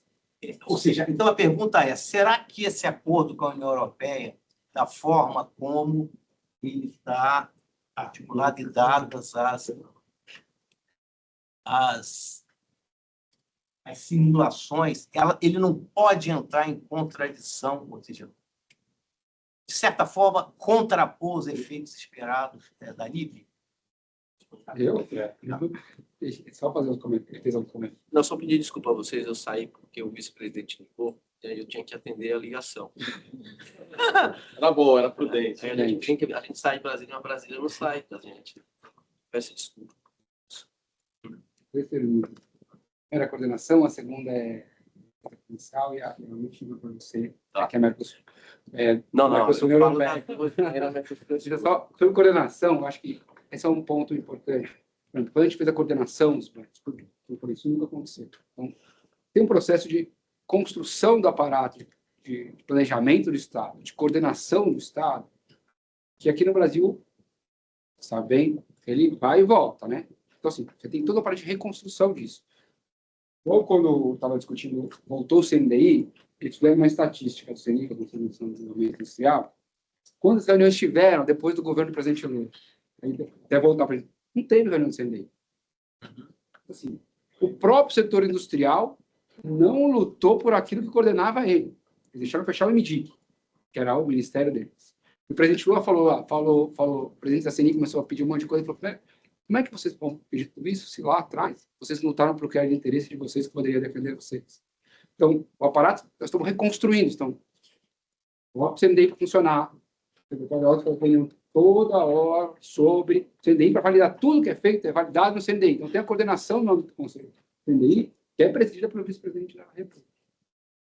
Coordenação dos bancos públicos para trabalhar em política industrial. Tem toda uma reconstrução desse aparato de coordenação e eu acho que nunca tenha sido feito antes. Isso é muito, mas é realmente muito importante essa coordenação. Isso está sendo feito. O presidente da República constantemente está nas reuniões do CNDI, nessas expandidas maiores. Vai ter que ir lá ter. E... Agora não? Uma coisa acontecendo. Já ligou a... O mercadante chama ele, pronto. Aí. Então, o que a gente está fazendo é exatamente essa reconstrução da coordenação. Quando lançou a política, inicialmente realmente não tinha questão das cadeias. Isso foi uma coisa que a gente foi construindo aos poucos, porque é o que a gente falou, a gente sabe, tinha as metas, fizemos as submetas, e aí fomos reconstruindo, colocando as cadeias. Então, tem um processo dinâmico da política industrial, e de poder colocar isso para funcionar. E em 26, 27, eu espero que o presidente Lula, nós vamos ter que fazer ajuste na política industrial. Isso faz parte do processo. Mas o pior é não ter a política industrial. Ir ao pouco e coordenando. Sobre a questão de defesa comercial, que no fundo é isso que você estava falando ali, o governo anterior zerou boa parte das tarifas, abriu de forma absolutamente sem critério. Você pode abrir uma coisa ou outra no setor onde você precisa, mas se precisa ter um critério, zerou tudo. E o que está sendo feito é todo o processo de reconstrução. Mas o setor industrial, como vocês bem sabem, não é setor agro, né? Não é todo mundo usa a mesma soja. Então, se você vai defender o setor de aço, o setor de meio de capital vai reclamar. Vai defender o setor químico, o setor de plástico vai reclamar. Então, essa engrenagem de ajuste está sendo feita. É muito mais complexo. Então, e obviamente a gente tem que olhar isso, as metas da NIB, como é que faz. Então, tudo isso está sendo feito. E você sabe também que dentro do governo existem mais de um governo. Então, tem todo esse processo que está sendo feito ali de engrenagem, de organizar assim, a questão da defesa comercial. Isso é olhado, isso é pensado, isso é discutido nas câmaras setoriais ali, de cada um dos setores estratégicos. Isso está sendo feito. Sobre a questão Mercosul, União Europeia, Posso fazer, André, só um último comentário para a gente ter mais rodados aqui. a questão de exportação, que pode não estar ligado com a comércio exterior, mas a reconstrução dos instrumentos foi muito importante, porque se teve uma coisa que estava ainda, que estava praticamente sem qualquer, não só coordenação, mas sem instrumento, era apoio à exportação. Não sei se você se lembra, a BGE que estava no plano de desestatização, né? BGE de seguros. O CORIF, que valida ali toda a questão do FGE, que é a garantia para exportações, ele tinha sido bem desconstruído. Sem uma retomada de reconstrução de instrumentos. Eu acho que você coloca é associar isso à defesa comercial, onde que a gente quer apoiar mais os instrumentos, exatamente quando reconstruídos. Financiamento do BNDES, garantias e a própria garantia pública via FGE. Você quer falar de uma coisa? Não, acho que está faltando um ponto, deixa... depois para a gente rodar um pouquinho. Assim, ó, do acordo tem várias divergências. O acordo, quando aí eu vou falar assim um pouco, o acordo quando foi apresentado, no início, tinha sido construído pelo governo anterior. O presidente Lula não aceitou o acordo. E aí pediu para retomar alguns pontos, de garantia de compra pública, de um phase-out para alguns setores. Na perspectiva houve uma melhora. Mas alguns setores produtivos consideram que não. Acho que o que tem pesado muito nisso? O setor produtivo inteiro no Brasil apoia isso. Todos apoiaram, todos estão apoiando. Então fica muito difícil você levantar questionamentos e debate, eu estou falando do ponto de vista de governo, quando você tem um setor produtivo apoiando. Isso é um overview assim, do que vem acontecendo. Eu queria mencionar um pouco da coordenação e defesa comercial. Eu acho A indústria apoia o apoio. Apoia. A CNI, a Fiesp, todas apoiaram, lançaram carta pedindo empenho total do governo na construção do acordo. Toda ela. Para minha surpresa. Mas aí tem uma questão que é o seguinte: eu tenho escutado o setor empresarial, tem o fator China. A China está fazendo com que o setor industrial veja lá como uma possibilidade, porque as relações históricas, muitas das empresas que estão aqui são multinacionais lá, tem relação histórica com lá, mesma coisa com os Estados Unidos. Então, o fator China tem gerado assim, recolocação do setor industrial brasileiro para a questão da relação com o setor. E tem outro ponto, né? A origem de propriedade de capital das empresas pesa muito também nisso. Entende? Você pegar o setor automotivo, as matrizes têm alto interesse nisso. Então, as filiais vão ter que defender isso. Acho que tem um ponto de debate que eu particularmente aprendi muito no período recente, enquanto eu estava morando na Coreia, né? Trabalhando com Canli, que é a questão de origem de propriedade de capital para se pensar estratégia de política industrial. Acho que isso é pouco debatido no Brasil e que é fundamental. Se pegar os modelos asiáticos, isso foi fundamental na questão que hoje muitos aqui no Brasil costumaram chamar de campeões nacionais, né? Como pejorativo, o BNDES sabe muito bem o que é isso. Mas esses países fizeram isso. A origem de propriedade de capital para decisões internas e estratégicas, muito importante essas estratégias. Agora, de coordenação, eu vou dizer assim, você ter um vice-presidente como ministro, ele é muito importante porque quando ele fala, não é um ministro, é um vice-presidente que muitas vezes é presidente em exercício. E viver a esplanada, isso dá um conhecimento profundo de como que isso funciona. Quando ele chama, a gente, por exemplo, está discutindo conteúdo local em editais públicos. Vai ter um edital muito importante agora para o setor de BES, de armazenamento de energia. É o primeiro edital que a gente vai ter no Brasil. É uma indústria considerada relativamente nascente, portanto, tem janelas de oportunidade, tem empresas brasileiras que estão entrando nesse setor. Se você não usa no edital o conteúdo local, você pega um país que já está se consolidando e tem escala, é óbvio que a gente não vai ganhar nada sem conteúdo local. Então, quando eles chamam o ministro de Minas e Energia para dialogar sobre isso, não é um ministro, é um vice-presidente. Então, você ter um vice-presidente como ministro e é uma pessoa que tem um diálogo muito grande, né, tem uma capacidade de diálogo muito grande, isso traz um potencial de coordenação que talvez eu acho que a gente nunca teve.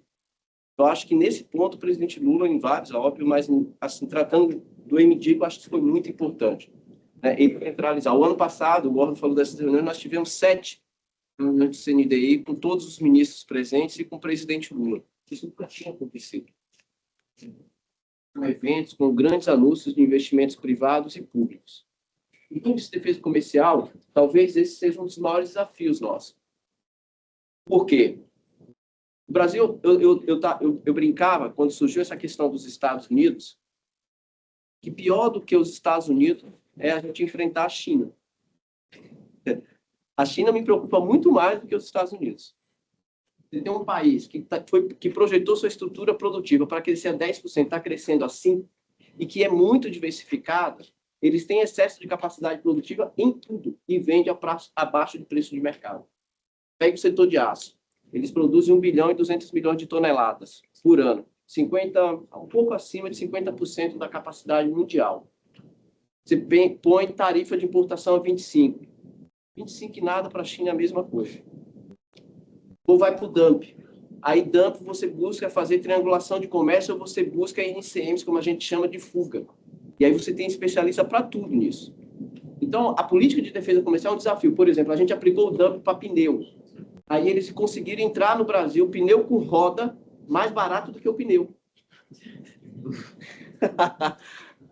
Então, assim, é uma realidade de constante exercício de fazer, porque a defesa comercial é um instrumento de lealdade de concorrência.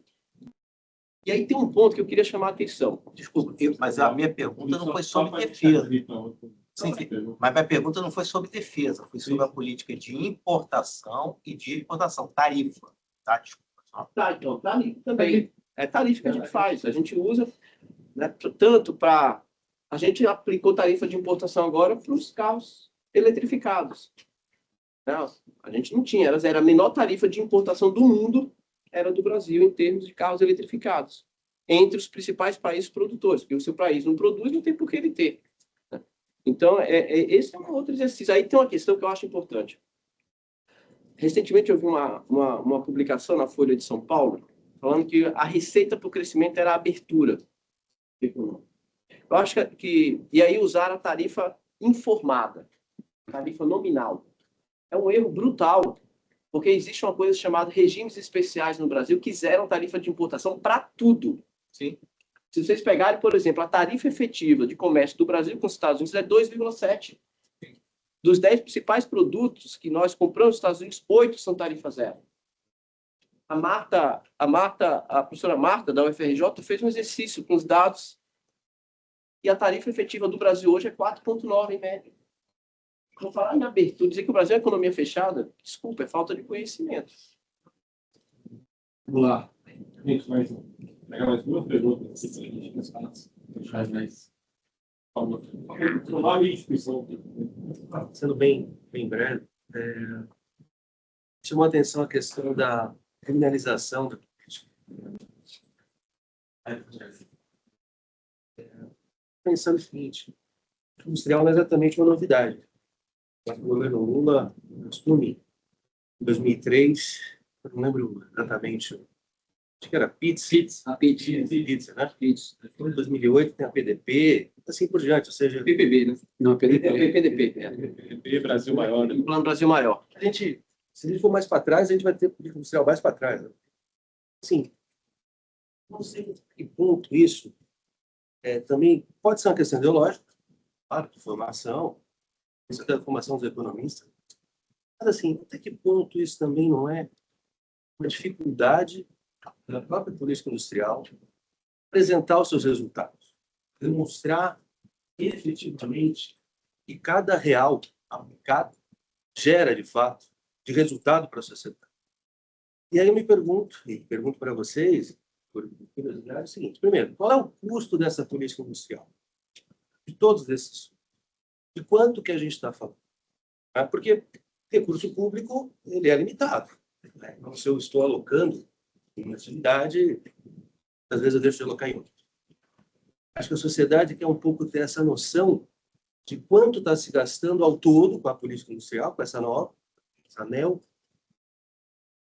E também outra coisa que eu acho que é importante, assim, é isso, critério, como mensurar o momento, acho que o próprio NDS, qual é o impacto efetivo? Qual é a metodologia que vocês estão utilizando para mensurar o impacto desses gastos? E o retorno disso a curto, médio e longo prazo. Como é que eu calculo isso? Qual é a metodologia que está sendo utilizada para que a sociedade brasileira saiba como fazer investir, qual é o retorno para a sociedade? E aí eu sei que não é um retorno de curto prazo, entendo da maturação do investimento, etc., mas precisa ter algum método científico para mensurar isso. Veja, eu concordo com... Desculpa, qual é o seu nome? Marcelo Curado, sou professor da UFPR e atualmente cedido na Universidade do Pará. Eu acho que, assim, tem algumas críticas que eu considero relevantes. A falta de transparência, concordo plenamente. Acho que faltava um processo de transparência maior sobre a disponibilidade de informações dos recursos para onde eles estão indo. Por isso que a gente vem trabalhando com essa questão dos dashboards. A gente começou a fazer com a política de crédito, a gente está fazendo agora com a política de incentivos fiscais, a gente está construindo um dashboard para o promover, para depreciação acelerada, para o REI, que é uma política para o setor químico, do Brasil mais produtivo. A gente está começando a fazer para trazer transparência para a sociedade do volume. A gente fez uma estimativa entre crédito financeiro e crédito entre 2023 até 2026 em torno de 1,1 trilhão de reais. Tá? Disponível para a política pública. Entre crédito, só de crédito, 643 bi. Né? E aí vem outros instrumentos. Por exemplo, o Mover são 19,3 bi. O REIC, o Regime Especial para a Indústria Química, 5 bi. Né? A depreciação acelerada, 3,7 bi. E aí a lei de informática dá mais ou menos 6 bi por ano. A lei do bem dá quase 10 bi por ano.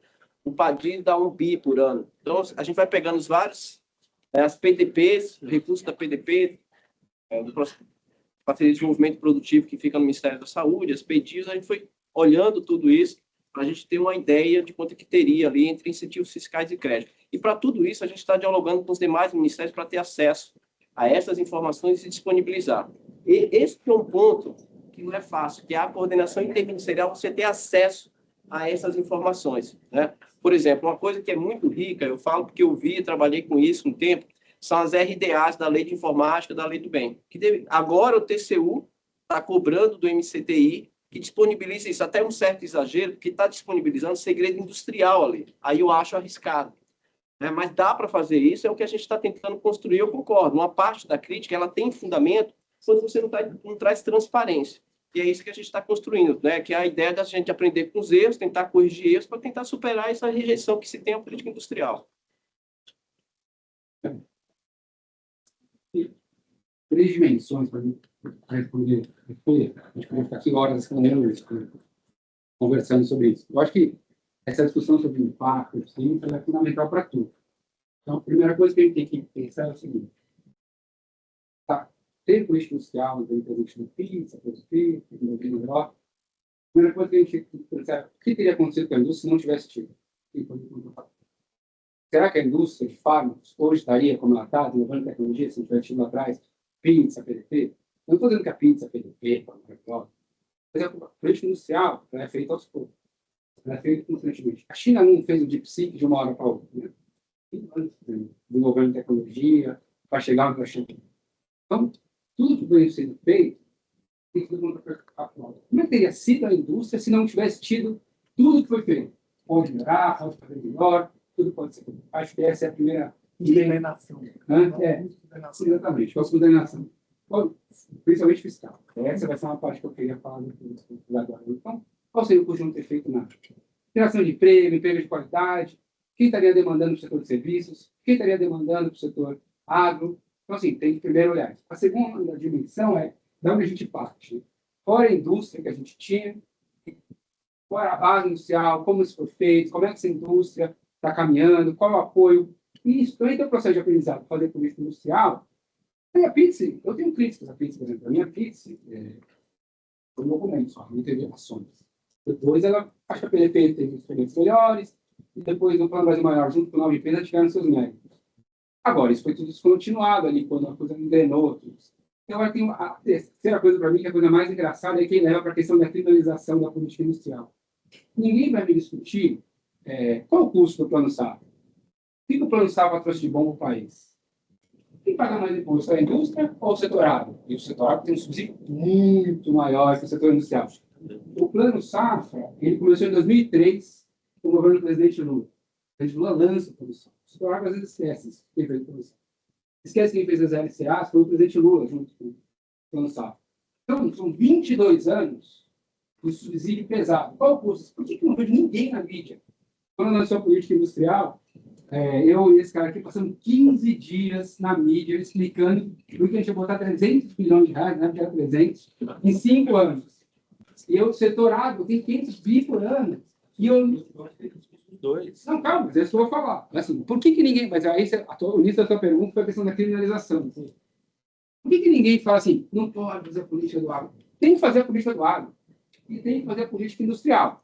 Isso não quer dizer que a gente não tenha que acompanhar, monitorar, mas tem que ser feita, né, analisando de onde a gente saiu, se a gente foi contrafactual. Acho que é isso.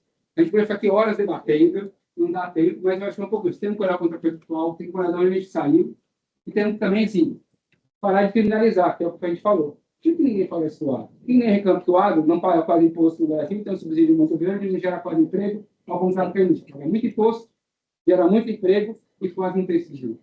Essa é a questão da Só só uma informação, a BDI, que é a Agência Brasileira de Desenvolvimento Industrial, fica vinculada ao MD, que ela fez um edital para economistas e especialistas para fazer estudos sobre o impacto da mídia. Né?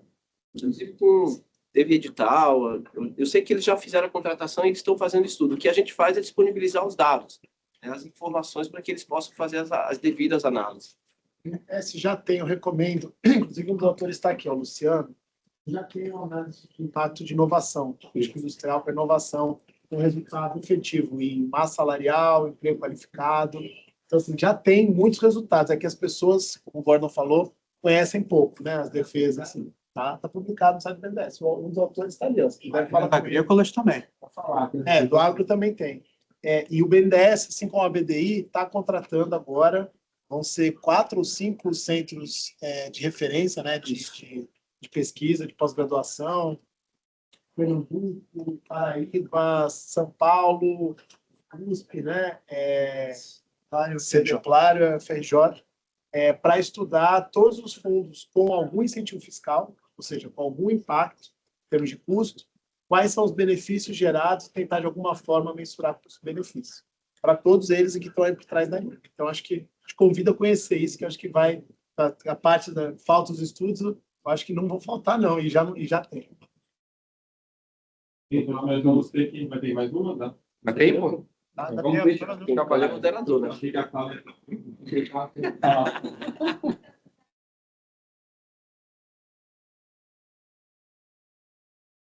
Da cadeia prioritária têxtil. Eu quero que vocês estão olhando. É só citado uma vez e essa cadeia está dentro da função. E é só isso que tem no documento. Então, a cadeia têxtil ela foi incorporada recentemente, por isso que ela tem uma relativa escassez de informação. Nesse GT, a gente criou um GT de cadeia produtiva. Qual que era o objetivo do GT da cadeia produtiva que está com o trabalho parcialmente concluído? Era mapear quais as principais medidas que podem ser implementadas para um processo de adensamento de cadeia produtiva. Do ponto de vista da indústria têxtil, uma das questões que eles vêm pedindo muito é a defesa comercial. Então, mas uma das questões é a defesa, uma linha específica para inovação, para P&D, para desenvolvimento de P&D, e uma outra é uma política que eles sempre pedem de depreciação acelerada. Sempre, desde o início do governo, eles formam uma política perene de depreciação acelerada. A política de depreciação acelerada que a gente fez, ela tem validade até dezembro de 2025, desde que aí tem uma outra questão que fica longe da nossa alçada, é o Congresso. Para ver que tem uma política, algumas políticas, a gente precisa do Congresso, precisa de aprovação de lei. Sem ela, a gente não consegue fazer. Então, esse GT está concluindo esses trabalhos, esse mapeamento, eu estou citando alguns aqui, mas é uma cadeia recentemente incorporada. A última da rapidinho. Eu me chamo Jéssica, sou analista de pesquisa energética, trabalho em uma empresa de pesquisa energética que é ligada ao Ministério de Minas e Energia, certo? Mas eu trabalhei 10 anos na indústria. Então, assim, enquanto vocês iam falando, iam me surgindo várias questões aqui, mas aqui eu queria que vocês focassem em relação com um trabalho que foi apresentado hoje pela manhã pelo Felipe, que é da FPR, sobre complexidade econômica. E ele mostrou um gráfico que mostra as regiões que têm a maior taxa de crescimento econômico no Brasil nos últimos 10 anos, e não são as regiões que a gente está acostumado a ver, sul, sudeste. E aí ele disse assim, eu não sei se a ANIB hoje está trazendo critérios para o desenvolvimento econômico dessas regiões. Então, eu queria entender como que a ANIB hoje está associando a redução das desigualdades sociais e o desenvolvimento das regiões menos industrializadas no Brasil, e também quais são os projetos para infraestrutura logística, que a gente sabe que é um dos componentes lá de fator de produção que mais impactam hoje na nossa cadeia. Eu acho assim, ó, que é uma questão de reconhecimento. Lá, quando a gente lançou a ANIB, uma das fragilidades que a gente discutiu era a falta de perspectiva regional, territorial e local. Era fato isso. Isso aí eu não... E como eu sou nordestino, eu apanhei mais ainda. Então, assim, eu reconheço isso. O que a gente viu como um elemento muito forte para entender ali a territorialidade, a questão local e regional? As cadeias produtivas. Então, a gente vem trabalhando com o consórcio do Nordeste, né, com o pessoal do BASA, da Sudene, quais, dentro daquelas cadeias mapeadas, quais são as potencialidades nessas regiões. Por exemplo, na Bahia, a questão do Complexo Econômico Industrial da Saúde tende a avançar muito com a questão das PDPs que foram aprovadas recentemente entre a Bahia Pharma e algumas empresas estrangeiras, como, por exemplo, a Sinovac. Né? Estou citando um exemplo. Lá no Pernambuco, a gente tem a questão do setor automotivo, mas também tem o complexo da econômica industrial da saúde com a Imobras, que vem avançando. Então, as cadeias produtivas elas estão começando a nos apontar quais as potencialidades. Teve uma curiosidade ou uma constatação que eu acho que precisa ser consultada. Do volume de recurso que vai para a missão 5, 50% é para Norte, Nordeste e Centro-Oeste. Norte e Nordeste, na verdade, desculpa. 50%. Então, se eu olhar lá, não estou lembrado agora o valor, acho que tem quase 60 bi, 30 bilhões vai para essa região. Vão tudo para essa região. O que indica, e aí a gente precisa aprofundar o potencial dessa região para tecnologias de transição energética. Né? Eu sei que, por exemplo, na Bahia, no Ceará, tem algumas empresas fortes no setor de eólica, mas passa por dificuldade. Eu fui uma delas e, por conta da baixa demanda, né, houve um corte de mais de 5 mil pessoas. Existe um ciclo, principalmente falando da cadeia eólica, mas e aí tem, por exemplo, agora, uma empresa que é do setor de eólica, que está entrando no setor de eólica offshore. Um plano de investimento da Petrobras foca muito, tem muito interesse nessa parte de exploração. E essa empresa está dentro avaliando essa perspectiva, e aí tem um foco muito forte ali na Bahia. Enfim, eu acho que as cadeias nos dão uma visão, e aí o Gordon pode falar um pouco melhor do edital que foi lançado justamente pensando nisso. Acho que eu comentei aqui antes, bem interessante. Então, também tem mais de 100 projetos. Então, acho que... E ali já olha o conjunto de demandas setoriais, né? Vocação da região. Né? Assim, muito legal dar um highlight nisso. Aí, só meu último comentário, fazer um elogio. É muito bom ver que está sendo feito o investimento, está sendo pensado no centro de pesquisa. A gente, né, no Brasil, teve um investimento muito grande em universidades públicas. Temos muitos engenheiros formados que hoje estão trabalhando em vários serviços que não tem nada a ver com engenharia. Né? O engenheiro de materiais hoje se forma, não tem para onde ir, não tem o que fazer, vai trabalhar em banco, muitas vezes, ou em outros setores que não tem nada a ver. Então, eu acho muito importante, né, daqueles 88 projetos que foram aprovados, entender quais são os outros, lá 500 e pouco, que não foram, né, e tentar fazer projetos para incentivar esses. Selecionou primeiro a pirâmide 58 e nós estamos olhando os outros para a gente abriu uma linha específica, porque os outros, a grande maioria, era de MPMS, de pequenas e médias empresas. E o BNDES não tinha um produto para chegar em centro de P&D de pequenas empresas. A gente construiu uma linha que ela entrou em operação no mês passado, e até completou a primeira operação, justamente para que os bancos regionais, especialmente RPE, DNB, possam oferecer a mesma linha que a gente oferece aqui a custo certificado, também para as ações de independência, em centro de P&D. O Brasil sair do seu país só de receber montadoras e, de fato, passear ser um país de desenvolvimento. Muito bem, gente. Queria agradecer a todos vocês aqui pela presença, agradecer muito. Muito obrigado. Valeu.